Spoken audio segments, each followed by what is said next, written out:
Hey guys, how's it going? Let's talk about AEW Collision from the 24th of June 2023. Firstly, and as always, this video in no way has been designed to deceive anyone. There is no actual footage in this video. This video is audio only.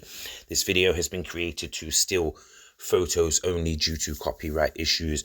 And these are my live audio only highlights, updates, and results from what has taken place on tonight's AEW All Elite Wrestling show.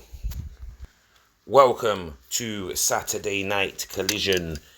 AEW is underway here tonight, and we have what can only be described as a stacked show. We are leading in, of course, to Forbidden Door, so I expect multiple appearances from the New Japan roster. This show is apparently live, so it's being taped, it's being filmed right now, so we'll have to see exactly what takes place. I'll give you guys an update. I'm a little bit late behind, guys. I've only just literally arrived at home, but I will keep you guys posted throughout the first and second hour leading in to the main event of AEW Collision. Let's see what happens here tonight, guys. Let's see what takes place on AEW Collision. This is the second edition of AEW Collision. Of course, the first edition featured the return of CM Punk. We have the whole New Japan Pro Wrestling situation taking place leading into Forbidden Door. So let's see what takes place tonight. Stay tuned for more.